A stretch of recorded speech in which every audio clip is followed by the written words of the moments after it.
അപ്പോൾ രാഹുലിൻ്റെ യൂണിവേഴ്സിൽ വർക്ക് ചെയ്യാൻ ഭയങ്കര രസമാണ്. ഭയങ്കര ഇപ്പോൾ നമ്മളെല്ലാവരും ഭയങ്കര റാൻഡംലി കളിയാക്കി വിളിക്കുന്നതാണ് CBSE സ്കൂളാണ് എന്നുള്ള രീതിയിൽ. ബട്ട് ഇപ്പോൾ മിന്നൽ മുരളിയിൽ അങ്ങനെ ഞാൻ ഭയങ്കര ഫെയിലിയർ ആയിപ്പോയി. ഞാൻ ആ സൂപ്പർ ഹീറോ സൂട്ട് ഉണ്ടാക്കിയിട്ട് ഭയങ്കര പരാജയമായിരുന്നു. അത് ഞാൻ സംഭവം കാണിച്ചു തരാം. പരാജയം എന്നല്ല, എൻ്റെ എക്സ്പീരിയൻസ് കുറവ്. അത് ഭയങ്കര ഈസി ആയിട്ട് ഉണ്ടാക്കാൻ പറ്റുന്നൊരു രസമായിരുന്നു. ബട്ട് കൃഷി പോലുള്ള അത്രയും വലിയ സിനിമകളൊക്കെ ചെയ്തൊരു മാമിന് അത് ഭയങ്കര ഈസി ആയിട്ട് ഇന്ന് എൻ്റെ അടുത്ത് എന്ത് ചോദിച്ചാലും എനിക്ക് ഭയങ്കര ഈസി ആയിട്ട് ഉണ്ടാക്കാൻ പറ്റും. കാരണം അതെൻ്റെ ഇത്രയും 10 വർഷത്തെ എക്സ്പീരിയൻസ്. മിന്നൽ ചെയ്യുന്ന സമയത്ത് 2 വർഷം കണ്ട് ഞാൻ ഇൻഡസ്ട്രിയിൽ വന്നിട്ടുള്ള എക്സ്പീരിയൻസ് ഉള്ളൂ എനിക്ക്. പ്രണവിനെ മറ്റുള്ള സിനിമകളിൽ കണ്ട മാതിരി കാണരുത് എന്നുള്ളത് ഉണ്ടായിരുന്നു. പിന്നെ രാഹുലേണ്ണ ഒരു വിഷൻ ഉണ്ടായിരുന്നു. നമ്മളിപ്പോൾ രാഹുലേണ്ണ എങ്ങനെ കാണിച്ചാലും രാഹുലേണ്ണ ഒരു വെൽ വിഷൻ ഉണ്ട്. പിന്നെ മമ്മൂക്കയുടെ കൂടെ ഫസ്റ്റ് ടൈം വർക്ക് ചെയ്യാൻ കിട്ടുന്ന പടമാണ് നൻപകൽ നേരത്തെ മയക്കം. നൻപകൽ നേരത്തെ മയക്കത്തിൽ സുന്ദരം എന്ന് പറഞ്ഞ ക്യാരക്ടറാണ് ഞാൻ ചെയ്യണത്. മറ്റേ ക്യാരക്ടറിന് അഭിജിത്താണ് ചെയ്തത്. 2 ക്യാരക്ടർ ഷിഫ്റ്റ് ആണല്ലോ. അപ്പോൾ സുന്ദരത്തിൻ്റെ ക്യാരക്ടറിനെ ഞാനപ്പോൾ ഭയങ്കര റിയലിസ്റ്റിക് ജോണർ ബ്ലെൻഡ് ചെയ്ത് ഭയങ്കര ഭ്രാന്തമായിട്ട് നടക്കുന്ന സമയമാണ്. എനിക്ക് കൽക്ക് പടം കണ്ട് ഇറങ്ങിയിട്ട് ഭയങ്കര ഷുവറായി ഇതേപോലെ പടം ചെയ്യാൻ പറ്റുന്ന ഏത് കാലത്താണെന്ന് പറയുന്ന സമയത്താണ് ലോകയിൽ ഇങ്ങനെ ഒരു ഓപ്പർച്യൂണിറ്റി വന്നപ്പോൾ മാമിനെ കൊളാബ് ചെയ്യാൻ പറ്റുമെന്ന് ചോദിച്ചു. ഓൾറെഡി നമ്മുടെ പ്രീവിയസ് സിനിമകൾ നമുക്ക് എക്സ്പീരിയൻസ് ഉണ്ട്. അതുകൊണ്ട് എൻ്റെ ലൈഫിൽ കുറേ കാര്യങ്ങൾ ഗുണമുണ്ടായിട്ടുണ്ട്. ചന്താവാച്ചയിൽ രസമുണ്ട്. ഇപ്പോൾ WWE നമ്മൾ മലയാളിഫൈ ചെയ്തിട്ട് ഡിസൈൻ ചെയ്യണമെന്ന് പറയുന്ന ഡയറക്ടർ പറഞ്ഞു.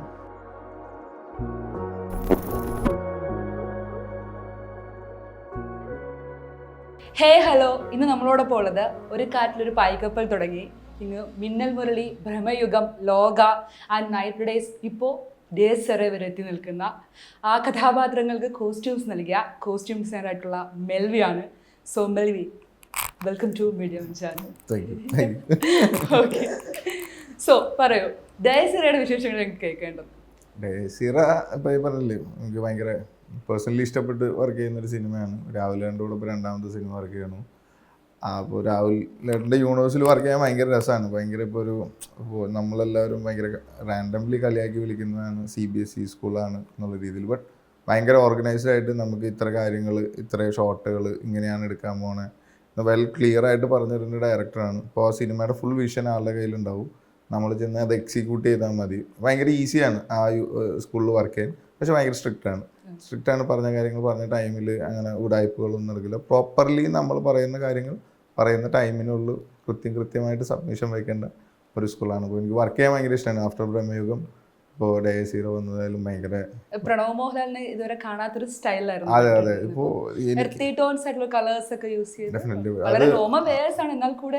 ഇപ്പോൾ ഒരു ഹൊറർ ഹോണ്ടഡ് ചെയ്യുന്നൊരു സിനിമയാണ്. അതിനകത്ത് ഭയങ്കര രസമുള്ള മറ്റൊരു വീടുണ്ട്, ആർക്കിടെക്ചർ ബേസ് ഉണ്ട്. ഇപ്പോൾ നമുക്ക് അതിനൊരു കളർ പാലറ്റ് ബേസ് തരുന്നുണ്ട്. സിനിമ കംപ്ലീറ്റ്ലി ത്രൂ ഔട്ട് പോകുന്ന ആ വീടും വേറൊരു വീടിനെ ഡിപ്പെൻഡ് ചെയ്തിട്ടാണ്. അപ്പോൾ ഈ 2 പ്ലേസുകളാണ് കൂടുതലായിട്ടുള്ളത്. അപ്പോൾ നമുക്ക് കളേഴ്സിനെ ഭയങ്കരമായിട്ട് കൺട്രോൾ ചെയ്യാം. പിന്നെ ഇത് ഹൊറർ ജോണറിൽ വരുന്ന സിനിമ ആയതുകൊണ്ട് നമുക്ക് ആ പാലറ്റുകൾ പ്രോപ്പർലി നമ്മൾ കൊടുക്കേണ്ട പാലറ്റുകളിൽ ഷാനാദിക്ക ഭയങ്കര രസമായിട്ട് എനിക്ക് ഗൈഡ് ചെയ്ത് തന്നിട്ടുണ്ടായിരുന്നു. പിന്നെ പ്രണവിനെ ഞാൻ പറഞ്ഞില്ല, ഇപ്പോൾ നമ്മൾ പല സിനിമകളിലും പ്രണവിനെ കണ്ടിട്ടുണ്ട്. പ്രണവ് ഭയങ്കര ക്യൂട്ടായിട്ട് കണ്ടിട്ടുണ്ട്.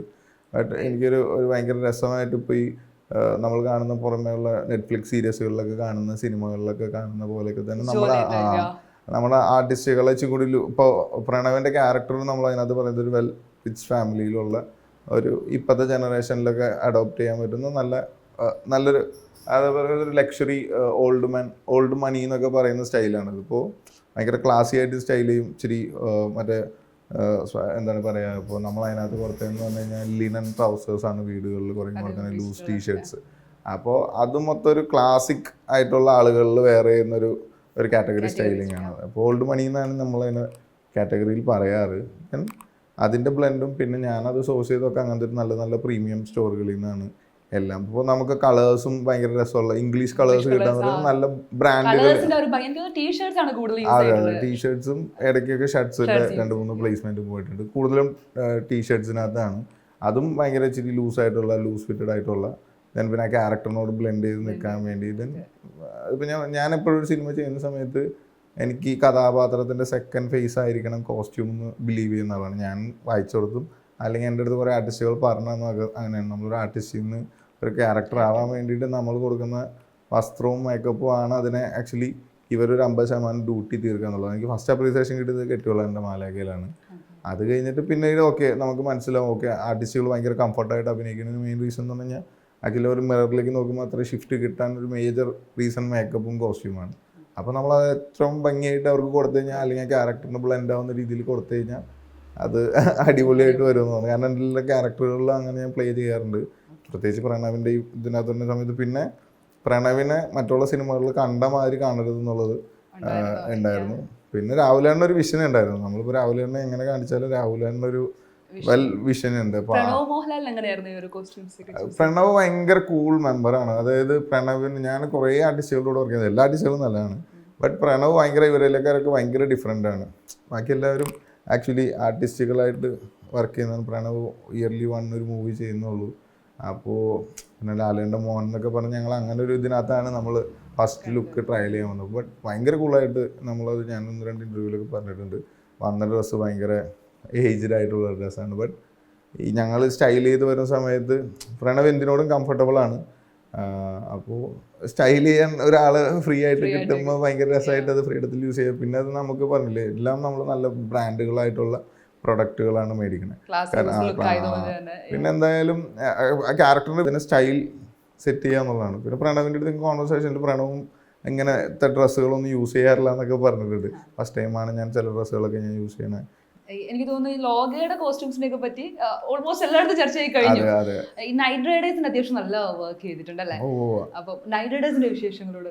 നൈറ്റ് റൈഡേഴ്സ് ആക്ച്വലി 90s ഇപ്പോൾ ഈ വർഷം ഇറങ്ങുന്ന 5ാമത്തെ സിനിമയാണ്. ഡയസിയുടെ 4ാമത്തെ പടമായിരുന്നു നൈറ്റ് റൈഡേഴ്സ്. അപ്പോൾ നൈറ്റ് റൈഡേഴ്സ് ഈ ലോക കഴിഞ്ഞ് ഒക്കെ ഞാൻ പോയി ചെയ്യുന്ന പടമാണ്. ലോക, ബാൾട്ടി, ഡയസിയുടെ ഇതിൻ്റെ ഇടയിൽ തന്നെ നടക്കുന്ന സിനിമയാണ്. അപ്പോൾ നൈറ്റ് റൈഡേഴ്സിന് എനിക്ക് കംപ്ലീറ്റ്ലി ഫ്രീഡം ഉണ്ടായിരുന്നു. അതിന് കാലഘട്ടം പറയുന്നില്ല, ഒരു പീരീഡിലാണ് പടം നടക്കുന്നത്. മൊബൈലിന് മുമ്പുള്ള ഏതൊരു കാലഘട്ടം. അപ്പോൾ ആ സിനിമ വർക്ക് ചെയ്യുന്ന സമയത്ത് എനിക്ക് ഫുൾ ഫ്രീഡം ആയിരുന്നു. അതായത് ഡയറക്ടർ എൻ്റെ ഏറ്റവും അടുത്ത സുഹൃത്ത്, കെട്ടിയോളാൻ്റെ മലക എഡിറ്ററാണ്, ക്യാമറമാൻ കെട്ടിയോളാൻ്റെ മലയുടെ ക്യാമറമാനാണ്. അപ്പോൾ ഞങ്ങളുടെയൊക്കെ കരിയറിൽ ഏറ്റവും ബെസ്റ്റ് സിനിമ തന്നത് കെട്ടിയോളാൻ്റെ മലയൊക്കെയാണ്. അപ്പോൾ അന്ന് തുടങ്ങിയുള്ള ബോണ്ടിങ് ആണ്. ഇപ്പോൾ അവരുടെ സിനിമയിലേക്ക് എനിക്ക് വീണ്ടും വർക്ക് ചെയ്യാൻ വരുന്ന സമയത്ത് എനിക്ക് ഫുൾ ഫ്രീഡം ആയിരുന്നു. അതിനകത്ത് കംപ്ലീറ്റ് നമ്മൾ കൊണ്ടുപോയി ഒരു ഡക്ക് ബുക്ക് കൊടുക്കും, എന്നിട്ട് സ്റ്റൈൽ കാണിച്ചു കൊടുക്കും, ഞാൻ ഇതാണ് പിടിക്കാൻ പോണേ, ചോദിക്കരുത്, അത് സെറ്റായിക്കോളും. അപ്പം അങ്ങനെ വർക്ക് ചെയ്ത സിനിമ ആയതുകൊണ്ട് എനിക്ക് അതിനകത്ത് എല്ലാ ക്യാരക്ടറുകളെയും എനിക്ക് ഭയങ്കര എൻ്റെ ഇഷ്ടത്തിന് ചെയ്യാൻ പറ്റും. ഇപ്പോൾ വിജയുടെ റെഫറൻസുകൾ എടുത്ത് ചെയ്തു എന്ന് പറഞ്ഞാൽ ഞാൻ ഭയങ്കര ഒരു വിജയ് ഫാനായിരുന്നു. ഞാൻ വിജയുടെ CD ഒക്കെ മറ്റേ വീട്ടിലിട്ട് കണ്ടിട്ടുള്ള, അല്ലെങ്കിൽ തിയേറ്ററിലല്ല കൂടുതലും മറ്റേ തമിഴ് ചാനൽ സൺ TV-യിലൊക്കെ ഇരുന്ന് സിനിമ കണ്ടിട്ടുണ്ട്, പാട്ട് കണ്ടിട്ടുണ്ട്. വിജയ്ക്ക് പിന്നെ ഒരു പ്രത്യേക സ്റ്റൈലുണ്ട്. നമ്മൾ പല ആളുകളുടെ ഫാഷൻ സെൻസ് നോക്കാറുണ്ട്. വിജയുടെ പാൻറ്റ് എന്ന് പറഞ്ഞാൽ എപ്പോഴും ബൂട്ട് കട്ട് പാൻറ്റായിരിക്കും. ഒരു കാലഘട്ടം കഴിഞ്ഞു മറ്റേ വേറെ ഫാഷൻ വന്നു, എന്നാൽ പോലും വിജയ് സ്റ്റൈലിനൊരു ബൂട്ട് കട്ട്, അത് കുറേ കാലം കഴിഞ്ഞിട്ട് മാറണം. പിന്നെ ഉള്ളിലൊരു ടീഷർട്ട് ഇട്ടുണ്ടാവും, ഇപ്പോൾ ഷർട്ട് ഓപ്പൺ ചെയ്തിടും. ഇതെല്ലാ പടങ്ങളിലും ഒരു റിപ്പീറ്റഡ് ഫാഷൻ പോലെ നമുക്ക് ഫീൽ ചെയ്തിട്ടുണ്ട്. അല്ലെങ്കിൽ ആ സമയത്തോളം ഇപ്പം നമ്മൾ റെഫറൻസ് എടുക്കുമ്പോൾ അങ്ങനെ കുറച്ച് റിപ്പീറ്റഡ് ഫാഷൻ. അപ്പോൾ അതിന് മെയിൻ റീസൺ എന്ന് പറഞ്ഞാൽ ഞാനൊരു വിജയ് ആരാധകനായിരുന്നു. അപ്പോൾ ഈ സിനിമയിലേക്ക് അങ്ങനെയൊക്കെ ഇപ്പോൾ തൃശ്ശയുടെ കുറേ റെഫറൻസ് ഉണ്ട്. ധാവണി എടുത്ത തമിഴ്നാട് കുറേ നായികന്മാരെ നമ്മൾ കണ്ടിട്ടുണ്ട്. പിന്നെ മണിച്ചിത്രത്താഴിലെ ഇന്നസെന്റിന്റെ ക്യാരക്ടർ നമ്മൾ ഒരാൾക്ക് കൊടുത്തിട്ടുണ്ട്. അങ്ങനെ ഒരുപാട് രസകരമായിട്ടുള്ള ക്യാരക്ടേഴ്സിനെ നിങ്ങൾ എന്താ പറയാ ഹിഡനാക്കി വെച്ചിട്ടുണ്ട്. അതെ അതെ. അപ്പോൾ എനിക്ക് എല്ലാം സ്ക്രീനിൽ വരുന്ന എല്ലാ ആർട്ടിസ്റ്റിനും എനിക്ക് ഭയങ്കര ഇഷ്ടമാണ്. അപ്പോൾ എല്ലാ ആർട്ടിസ്റ്റിലും എന്തെങ്കിലും മിസ്റ്ററി പോലെ, അല്ലെങ്കിൽ ഞാൻ കണ്ട് ഇഷ്ടപ്പെട്ടിട്ടുള്ള എൻ്റെ റിയൽ ലൈഫിൽ, അല്ലെങ്കിൽ ഞാൻ ജനിച്ച് വളർന്ന കാലത്തിൽ ഞാൻ വന്ന കണ്ട് പരിചയമുള്ള ആരെങ്കിലേക്ക് ആയിരിക്കും നമ്മൾ റീക്രിയേറ്റ് ചെയ്യുക. അപ്പം അതിനകത്ത് ഈ ഒരു സിനിമയായിരുന്നു ഏറ്റവും കൂടുതൽ ഫ്രീഡം കണ്ടത്. കാരണം 2000-ലൊക്കെ ഞാൻ കണ്ട സിനിമകളിലൊക്കെ അതേ റെപ്ലിക്ക പോലെയാണ്. ഇപ്പം അതിനകത്ത് ഓരോ ക്യാരക്ടറിൻ്റെ അടുത്ത് ഡീറ്റെയിൽ ചെയ്യുകയാണെങ്കിലും അതിൻ്റെ ബാക്ക് ഡ്രോപ്പിൽ ഇന്ന കഥാപാത്രങ്ങൾ എനിക്ക് വെച്ച് കൊടുക്കാൻ പറ്റും. അതെനിക്ക് നൗഫലിക്ക് തന്ന ഫ്രീഡമാണ്. പിന്നെ കംപ്ലീറ്റ്ലി ഈ ആർട്ടിസ്റ്റുകളൊക്കെ പുതിയതിട്ടാണല്ലോ. അപ്പോൾ ശരത് സഭയുടെ ക്യാരക്ടറുണ്ട്. ശരത് സഭയുടെ ക്യാരക്ടറിന് ഞങ്ങൾ ഇപ്പോൾ ഞാനൊരു കൗബോയ് പാറ്റേൺ പിൻട്രസ്റ്റിൽ നിന്ന് ഗൂഗിളിൽ നിന്ന് റെഫറൻസ് എടുത്തിട്ട് എൻ്റെ നാട്ടിൻ പുറത്ത് കൊണ്ടുപോയി കൗബോയിയുടെ പാറ്റേൺ അടിക്കാൻ കൊടുത്തു കഴിഞ്ഞാൽ ഡെഫിനറ്റ്ലി അത് അതേപോലെ വരില്ല. കാരണം ചേട്ടൻ ജീവിതത്തിൽ ആദ്യമായിട്ടായിരിക്കും അങ്ങനെ ഒരു സാധനം കാണുന്നത്. അപ്പോൾ അങ്ങനത്തെ ഒരു തോട്ട്സിലാണ് നമ്മൾ ശരത് റെഫറൻസിൽ കൗബോയ് പാറ്റേൺ എടുത്തിട്ട് ഒരു നാട്ടിലെ ഒന്നും അറിയില്ലാത്തൊരു തയ്യൽക്കാരൻ ചേട്ടൻ തയ്ച്ചു കഴിഞ്ഞാൽ ഇങ്ങനെ ഇരിക്കും എന്നുള്ള തോട്ട്സിലാണ്. അപ്പോൾ വെറുതെ അങ്ങനെ ഒരു അതാണ് അങ്ങനത്തെ ഒരു അൺഫിനിഷ്ഡ് ആയിട്ട് നിൽക്കുക. നമ്മളൊരു ഇൻ്റർനാഷണൽ പാറ്റേൺ എടുത്ത് നമ്മൾ സാധാരണ ഒരാളെ കൊണ്ട് തയ്പ്പിക്കുമ്പോൾ വേരിയേഷൻസ് അതാ നാട്ടുമ്പുറത്ത് ഭയങ്കരമായിട്ട് ബ്ലെൻഡ് ചെയ്യാൻ പറ്റും. പിന്നെ റോഷൻ്റെ ക്യാരക്ടർ ആയിക്കോട്ടെ, റോഷനാണെങ്കിലും പണ്ട് അമീർ ഖാൻ്റെയും സൽമാൻ ഖാൻ്റെയും പടങ്ങളിൽ അല്ലെങ്കിൽ അവരുടെ കാഷ്വൽ വെയറുകൾ എന്നൊക്കെ പറഞ്ഞിച്ചും കൂടിയും ഈ പ്രിന്റഡ്. അപ്പോൾ ഇതെങ്ങനെ റീക്രിയേറ്റ് ചെയ്യുന്ന വെച്ചാൽ അമ്മയുടെ സാരി വെട്ടിയിട്ടാണ് തയ്ക്കാൻ പറ്റുക. അപ്പൊ അങ്ങനെ റോഷൻ ചെയ്യണമെങ്കിൽ ഒരിക്കലും റോഷന് മെറ്റീരിയൽ എടുത്ത് പോയി ചെയ്യാൻ പറ്റില്ല. നെല്ലിക്കാൻ പോലും ചെറിയ ഗ്രാമത്തിലാണ്. അപ്പോൾ റോഷൻ ഡെഫിനറ്റ്ലി അമ്മയുടെ മറ്റേ അപ്പം ഞാൻ ആ ഷർട്ടുകളൊക്കെ ഉണ്ടാക്കിയത് അങ്ങനെ തന്നെയാണ്. ഇപ്പോൾ കർട്ടൻ്റെ തുണികൾ വെച്ചിട്ട് അല്ലെങ്കിൽ അമ്മയുടെ ഷിഫോൺ സാരി വെച്ചിട്ട്. അപ്പോൾ അങ്ങനെയാണ് ഓരോ ക്യാരക്ടറുകൾക്ക് നമ്മൾ കോസ്റ്റ്യൂം ഡീറ്റെയിൽ കൊടുക്കുക. അപ്പോൾ നെല്ലിക്കാൻ പോയി എനിക്ക് അങ്ങനെ ഭയങ്കര ഇഷ്ടമായി. കുറേ കഥ ഇപ്പോൾ അബൂക്കയുടെ ക്യാരക്ടർ, നസീറക്കയുടെ ക്യാരക്ടർ, ഇടയിൽ പോകുന്ന മറ്റേ ഇവരുടെ ഒരു ഫാൻസി ഡ്രസ്സ് പോലത്തെ ഒരു നാടകത്തിൻ്റെ കോസ്റ്റ്യൂം. പിന്നെ നമ്മൾ ഇതേപോലെ തന്നെ ഇപ്പോൾ ഒരു ഫോട്ടോ ഇട്ടുണ്ട് മീനാക്ഷിയുടെയും മാത്യുവിൻ്റെയും വിജയുടെ പഴയ പടത്തിലെ ഡാൻസേഴ്സിനെയൊക്കെ വെച്ചിട്ട്. അത് ജസ്റ്റ് ഒരു പ്രമോ സോങ് പോലെ ചെയ്തത്, പക്ഷെ അത് ഔട്ട് ചെയ്തില്ല. ബട്ട് അതും ഫണ്ണായിരുന്നു ഞങ്ങൾക്ക്. ഇനി എനിക്ക് ഒരിക്കലും മാത്യുവിലേക്ക് അങ്ങനെ ഒരു ക്യാരക്ടറിനെ ബ്ലെൻഡ് ചെയ്യാൻ പറ്റില്ല. കാരണം ഇനി വേറൊരു സിനിമാക്കാരന് അത് പറ്റൂല. കാരണം ഇങ്ങനൊരു കഥാപാത്രം വന്നും അല്ലെങ്കിൽ ഇനി അത് ചെയ്ത് കഴിഞ്ഞാൽ റിപ്പീറ്റഡ് ആവും. ഇപ്പം നമ്മളൊരു ബേസ് ഉണ്ടാക്കി വെച്ചാൽ ഒരിക്കലും മാത്യു ആയാലും അങ്ങനത്തെ ക്യാരക്ടറുകൾ അങ്ങനെ ഇങ്ങനെ വേണം എന്നൊന്നും പറഞ്ഞ് വെക്കില്ല. അപ്പം കംപ്ലീറ്റ് ഫ്രീഡം ആണ് അത്. അതെനിക്ക് ഭയങ്കരമായിട്ട് എക്സ്പ്ലോർ ചെയ്യാൻ പറ്റിയിട്ടുണ്ട്. എനിക്ക് തോന്നുന്നു സിനിമകൾക്ക് പുറമെ ഇപ്പം പൊന്മാൻ എടുക്കുകയാണെങ്കിൽ അജേഷ് എന്ന ക്യാരക്ടർ അല്ലേ, അതേപോലെ ലോക എടുക്കുകയാണെങ്കിൽ കല്യാണിയുടെ ക്യാരക്ടർ, ഭ്രമയുഗത്തിലും നൻപകൽ നേരത്തിലും മമ്മൂക്കയുടെ ക്യാരക്ടർ, മിന്നൽ മുരളിയിലെ ടോവിനോയുടെ ക്യാരക്ടർ. സിനിമകൾക്ക് പുറമെ അവരുടെ ഒരു കരിയർ ബെസ്റ്റ് മൂവീസിനെ കോസ്റ്റ്യൂംസ് കൊടുക്കാൻ വേണ്ടി പറ്റിയെന്നുള്ളത് വലിയൊരു അല്ലേ. അപ്പൊ അതിന്റെ ഒരു ഇത് എങ്ങനെയാണ്? ഇപ്പോൾ അതെനിക്ക് ഭയങ്കരമായിട്ട് ഫസ്റ്റ് നോട്ടാവണമെന്ന് പറഞ്ഞു കഴിഞ്ഞാൽ, ഫസ്റ്റ് സിനിമ പഠിക്കുന്ന പടമാണ് ഒരു കാര്യത്തിലൊരു പായ്ക്കപ്പിൽ. എനിക്ക് അങ്ങനെ അത്ര എക്സ്പീരിയൻസ്ഡ് അല്ല. ഫസ്റ്റ് ടൈമാണ് സിനിമ ചെയ്യാൻ പോകുന്നത്. പിന്നെ അവിടെ നിന്ന് ഇങ്ങനെ പഠിച്ചു വന്നിട്ട് കെട്ടിയോളാൻ്റെ മാലാക എന്ന് പറയുന്ന സിനിമ എത്തുമ്പോഴാണ് ജീവിതത്തിൽ ആദ്യമായിട്ട് സിനിമ ഇങ്ങനെ ഒരു ആർട്ട് ഫോമാണ്, അതായത് റിയലിസ്റ്റിക് ജോണറിലുള്ള സിനിമയെ ഞാൻ അപ്രോച്ച് ചെയ്യുന്ന സമയത്ത് വാഷ് ചെയ്ത് ക്രിയേറ്റ് ചെയ്യാൻ പറ്റില്ല എന്ന് പറയുന്നത്. അപ്പം ആളുകളിൽ നിന്ന് ലൈവായിട്ട് സോഴ്സ് ചെയ്യുന്ന ഡ്രസ്സാണ്. അപ്പോൾ അതൊരു ആർട്ടിസ്റ്റിനെ പറഞ്ഞ് കൺവേ ചെയ്തിരിക്കണം. ചേട്ടൻ ഞാൻ വഴി പോയ ഒരാളുടെ നിന്ന് ഉരി മേടിച്ചതാണെന്ന് പറഞ്ഞിട്ട് കൊടുക്കാൻ പറ്റില്ല. പക്ഷെ എന്നാലും നമ്മളത് പറഞ്ഞ് മനസ്സിലാക്കി ആർട്ടിസ്റ്റിൻ്റെ അടുത്ത് അതിന് വേണ്ട ട്രീറ്റ്മെൻറ്റ് ഞാൻ ചെയ്തിട്ടുണ്ട്. ഞാൻ MSc textiles and fashion designing കഴിഞ്ഞാണ്. അപ്പോൾ അത്യാവശ്യം കുറച്ച് ഈ ഫാബ്രിക്കിനോടൊക്കെ ഉള്ള കുറച്ച് ഭ്രാന്ത് കൂടുതലായതുകൊണ്ടും ഫാബ്രിക്കിൽ എങ്ങനെ ട്രീറ്റ് ചെയ്യണം, എങ്ങനെ ട്രീറ്റ് ചെയ്ത് കഴിഞ്ഞാൽ പ്രശ്നങ്ങളൊന്നും ഇല്ലാതെ റീയൂസ് ചെയ്യാം. ഇപ്പോൾ ത്രിഫ്റ്റ് എന്നൊക്കെ പറയുന്ന സെക്ഷൻ ഇപ്പോൾ ഭയങ്കര ട്രെൻഡിങ് ആയിട്ടുണ്ടല്ലോ. അപ്പോൾ അങ്ങനെ ആസിക്കയുടെ അടുത്ത് ഫസ്റ്റ് കെട്ടിയുള്ള മാലാകയിൽ സ്ലീവ് വാച്ചനെ ക്രിയേറ്റ് ചെയ്യുമ്പോഴാണ് എനിക്ക് ആ ഒരു ഫുൾ ഇത് കിട്ടുന്നത്. അതായത് ഒരു ക്യാരക്ടറിനെ ഫുള്ളായിട്ട് അയാളുടെ കംപ്ലീറ്റ് സ്വഭാവങ്ങൾ മാറ്റി ഇതേവരെ ചെയ്യാത്ത സിനിമകളെ പോലത്തെ ഒരു ക്യാരക്ടറിനെ ക്രിയേറ്റ് ചെയ്തപ്പോൾ സ്ലീവ് വാച്ചൻ എനിക്ക് ഭയങ്കര വർക്കായി. അത് കഴിഞ്ഞിട്ടാണ് മിന്നൽ മുരളിയിൽ ജെയ്സനെ കിട്ടുന്നത്. ജെയ്സൺ എൻ്റെ ജീവിതത്തിൽ ചെറുപ്പത്തിൽ ഞാനിവിടെ 8ാം ക്ലാസ്സിൽ തയ്യൽ പഠിച്ച ആളാണ്. 8ാം ക്ലാസ് തൊട്ടിട്ട് ഇവിടെ ഇപ്പോൾ ഇതെൻ്റെ തയ്യൽ പഠിച്ച മിഷനാണ് ആയിരിക്കണേ. അപ്പോൾ അന്ന് ഇവിടെ ഞാൻ എൻ്റെ നാട്ടിൽ മൊത്തം ആളുകൾ എൻ്റെ വീട്ടിൽ വന്നിട്ടാണ് പാൻറ്റും ഷർട്ടും ഓൾട്ടർ ചെയ്ത് മേടിച്ചുകൊണ്ട് പോകുന്നത്. അപ്പോൾ ഈ പഴയ ചേട്ടന്മാരുടെ പാൻറ്റും പഴയ മറ്റേ കസിൻസിൻ്റെ ഒക്കെ വലിയ ലൂസായ പാൻറ്റൊക്കെ കിട്ടുമല്ലോ. അപ്പോൾ ഇവിടുത്തെ മറ്റേ ഫ്രണ്ട്സിനൊക്കെ ഞാനാണ് ഓൾട്ടർ ചെയ്ത് ശരിയാക്കി സെറ്റാക്കി. എനിക്ക് തോന്നുന്നു ക്ലാസ്സിലുള്ള രംഗമൊക്കെ അല്ലേ, മറ്റേ ഫേസിലെ പ്രിന്റ് ഷർട്ട് ഒക്കെ വരുന്നത്, അത് ഭയങ്കര രസകരമായിട്ടാണ് ചെയ്തിട്ടുള്ളത്. വളരെ ക്യൂട്ടായിട്ടുണ്ട് ആ ഒരു സീനൊക്കെ കാണുമ്പോൾ. അപ്പോൾ ജെയ്സന്റെ ഞാൻ 8ാം ക്ലാസ്സിൽ തയ്യൽ പഠിച്ച ഒരാളായതുകൊണ്ട് എൻ്റെ ഫാഷൻ ഭ്രാന്ത് ഭയങ്കരമായിട്ട് ഈ നാട്ടുകാർ കണ്ട് കളിയാക്കിക്കൊണ്ടിരുന്ന ഒരു സാധനമാണ്. അത് ജെയ്സന്റെ കഥാപാത്രം തന്നെയാണ്. അപ്പോൾ ആ സിനിമയിലൊരു സീൻ ഉണ്ടായിരുന്നു, ജെയ്സൺ ഒരു യൂണിഫോം തയ്ച്ചു കൊടുക്കുന്നത് പറഞ്ഞു കഴിഞ്ഞാൽ ഒരു 10 വർഷം മുമ്പുള്ള ഫാഷൻ പോലെ സ്കിൻ ഫിറ്റ് പാൻറ്റൊക്കെ അടിച്ച് ഒരു പയ്യന് കവറൊക്കെ കയറ്റി അങ്ങനെ ഒരു സീനേ തന്നെ ഉണ്ടായിരുന്നു പടത്തിൽ. ബട്ട് അത് സിനിമയിൽ വന്നില്ല. അപ്പോൾ ഞാൻ പറയുന്നത് നമ്മുടെ മാഡ്നസ് എവിടെയൊക്കെ ജെയ്സണിലുണ്ട്. ഞാൻ ബ്രോഡ്വേ പോയി മേടിച്ചിട്ടുണ്ട് അബിബാസിൻ്റെ ഷൂ. അപ്പോൾ എവിടെയൊക്കെ എൻ്റെ ലൈഫിൽ കടന്നു പോയിട്ടുള്ള, അല്ലെങ്കിൽ ഞാനൊരു ടൈലർ ആയതുകൊണ്ട് എൻ്റെ ലൈഫിൽ വന്നിട്ടുള്ള കുറച്ച് ഇൻസിഡൻസ് മറ്റേ ജെയ്സൻ്റെ ക്യാരക്ടറിൽ ബ്ലെൻഡ് ചെയ്യാൻ നോക്കിയിട്ടുണ്ട്. അതും എനിക്ക് തോന്നുന്നു ടോബിയുടെ കരിയറിൽ ഏറ്റവും ബെസ്റ്റ് ഒരു ക്യാരക്ടറായിട്ട് എനിക്ക് ക്രിയേറ്റ് ചെയ്യാൻ പറ്റി. പിന്നെ വെയിലിൽ ഷൈൻ നിഗത്തിൻ്റെ കൂടെ വർക്ക് ചെയ്തത്, അതും ഷൈൻ്റെ ഒരു ബെസ്റ്റ് പെർഫോമൻസ് ആയിരുന്നു വെയിൽ എന്ന് പറഞ്ഞ മൂവി. പിന്നെ ഇങ്ങനെ ഓരോ പടങ്ങൾ, ഇപ്പം നൻപകൽ നേരത്തിലാണ് എനിക്ക് ഏറ്റവും, പിന്നെ മമ്മൂക്കയുടെ കൂടെ ഫസ്റ്റ് ടൈം വർക്ക് ചെയ്യാൻ കിട്ടുന്ന പടമാണ് നൻപകൽ നേരത്തെ മയക്കം. നൻപകൽ നേരത്തെ മയക്കത്തിൽ സുന്ദരം എന്ന് പറഞ്ഞ ക്യാരക്ടറാണ് ഞാൻ ചെയ്യണത്. മറ്റേ ക്യാരക്ടറിന് അഭിജിത്താണ് ചെയ്തത്. 2 ക്യാരക്ടർ ഷിഫ്റ്റ് ആണല്ലോ. അപ്പോൾ സുന്ദരത്തിൻ്റെ ക്യാരക്ടറിനെ ഞാനപ്പോൾ ഭയങ്കര റിയലിസ്റ്റിക് ജോണർ ബ്ലെൻഡ് ചെയ്ത് ഭയങ്കര ഭ്രാന്തമായിട്ട് നടക്കുന്ന സമയമാണ്. അപ്പോൾ എനിക്കിങ്ങനെ ആർട്ടിഫിഷ്യലായിട്ടിരിക്കുന്ന കോസ്റ്റ്യൂം ചെയ്യിക്കാൻ പറ്റൂല. പിന്നെ ലിജോ ചേട്ടൻ്റെ നല്ല ചീത്ത കേൾക്കും. അപ്പോൾ നല്ല ചീത്തയും കേട്ടിട്ടുണ്ട്. അപ്പോൾ അങ്ങനെ ഞാൻ മമ്മൂക്കയ്ക്ക് ചൂസ് ചെയ്ത ഫാബ്രിക് ഭയങ്കര കോസ്റ്റ് കുറഞ്ഞ ഫാബ്രിക്കാണ്. പിന്നെ അതിനകത്ത് യൂസ് ചെയ്ത മുണ്ട് ഭയങ്കര കോസ്റ്റ് കുറഞ്ഞാണ്. ബട്ട് ഇതെനിക്ക് മമ്മൂക്കയുടെ അടുത്ത് പറഞ്ഞ് ഇടിയിക്കാൻ ഭയങ്കര ടെൻഷനാണ്. അത് എന്നാൽ ഇപ്പുറത്ത് ഞാൻ അബിയുടെ അടുത്ത് കമ്മ്യൂണിക്കേറ്റ് ചെയ്യും. അബി അപ്പോൾ അബിയുടെ എക്സ്പീരിയൻസ് വെച്ചിട്ടുള്ള നമുക്ക് യൂസ് ചെയ്യുന്ന മുണ്ടിൻ്റെ ബ്രാൻഡ് ശംഖുമാർക്ക് എന്ന് പറഞ്ഞ ബ്രാൻഡിൻ്റെ മുണ്ടായിരുന്നു യൂസ് ചെയ്യുന്നത്. അപ്പോൾ അതിനകത്ത് ചെക്സ് നോക്കാൻ പറഞ്ഞു. അപ്പോൾ ക്യാരക്ടറിനെ ചെയ്യുന്നത് ഞാനുള്ളൂ. അപ്പോൾ പഴനിയിൽ നിന്നാണ് ഞാൻ സോഴ്സ് ചെയ്തത്. ഇത് കൊടുക്കാൻ വേണ്ടിയിട്ട് ആ ഒരു മൊമെൻ്റ് എനിക്ക് ഭയങ്കരമായിട്ട് എനിക്ക് തോന്നുന്നത് ഫസ്റ്റ് ടൈം പാനിക് ചെറിയ അറ്റാക്ക് പോലെ വരുന്നത് അത്. അതായത് ഞാൻ മിററിലേക്ക് വയ്ക്കുന്ന ടെൻഷനായിട്ടത്.